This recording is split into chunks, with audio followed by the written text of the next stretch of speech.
அனைவருக்கும் வணக்கம். தமிழ் இனிது. இன்று நான் எழுதிய கவிதையொன்றினை உங்களோடு பகிர்ந்து கொள்ள இருக்கின்றேன். கவிதையின் தலைப்பு தமிழ் எனும் உயிர்நதி. தமிழெனும் உயிர்நதி அமிழ்தினும் உயர்மொழி, பொழில்மிகு பொதிகையில் எழிலுற ஊற்றெடுத்தவள். தமிழெனும் உயிர்நதி அமிழ்தினும் உயர்மொழி, பொழில்மிகு பொதிகையில் எழிலுற ஊற்றெடுத்தவள்.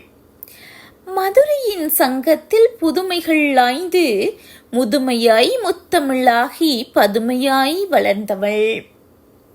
மதுரையின் சங்கத்தில் புதுமைகள் ஆய்ந்து முதுமையாய் முத்தமிழாகி பதுமையாய் வளர்ந்தவள். தொன்மை இலக்கணங்களின் தன்மை துலக்கியே மென்மை விதிகளை வெண்மையாய் பெற்றியவள். தொன்மை இலக்கணங்களின் தன்மை துலக்கியே மென்மை விதிகளை வெண்மையாய் பெற்றியவள். செய்யுள் இலக்கியங்களில் செய்திகள் செப்பியே மெய் மறக்கும் இனிமையில் உய்த்த தமிழ் உயிர்நதி. செய்யுள் இலக்கியங்களில் செய்திகள் செப்பியே மெய் மறக்கும் இனிமையில் உய்த்த தமிழ் உயிர்நதி. அகம்புற வாழ்வியலின் நிகம்பெறு இன்பங்களை சுகம் தரும் உணர்வாக்கி முகங்கொண்ட முத்தமிழ் அறிவள். அகம்புற வாழ்வியலின் நிகம்பெறு இன்பங்களை சுகம் தரு உணர்வாக்கி முகங்கொண்ட முத்தமிழ் அறிவள். முருகு தமிழ் கன்னியாகி பெருகுதிறன் தனதாக்கி மருகுமாந்தர் சுவைக்கும் பருகு கங்கை தீர்த்தமவள். முருகு கங்கை கன்னியாகி பெருகு திறன் தனதாக்கி மருகு மாந்தர் சுவைக்கும் பருகு கங்கை தீர்த்தமவள்.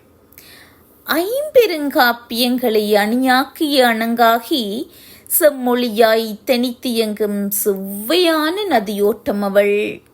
ஐம்பெருங்காப்பியங்களை அணியாக்கிய அணங்காகி செம்மொழியாய் தனித்தியங்கும் செவ்வையான நதியோட்டமவள். வள்ளுவத்தால் வான்புகழுற்ற தெள்ளறிவு களஞ்சியமாகி அள்ளித்தெரு கவின்களிலோ வெள்ளியென சுடருபவள். வள்ளுவத்தால் வான்புகழுற்ற தெள்ளறிவு களஞ்சியமாகி அள்ளித்தெரு கவின்களிலோ வெள்ளியென சுடருபவள். பரணிதனில் வீரமும் பாரதியிற் புரட்சியும் பாவேந்திரிடம் மொழியழகும் பாரியிடத்து நற்பண்பும் வளர்த்தவள்.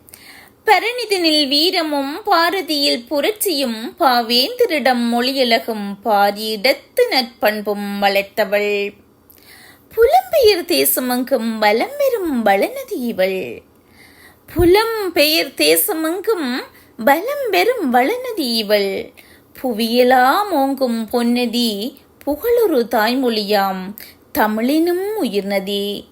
புலம்பெயர் தேசமெங்கும் வலம் பெறும் வளநதி இவள். புவியலா மோங்கும் பொன்னதி புகழொரு தாய்மொழியாம் தமிழினும் உயிர்நதி. நன்றி. வனிதாமதி வரதராஜா.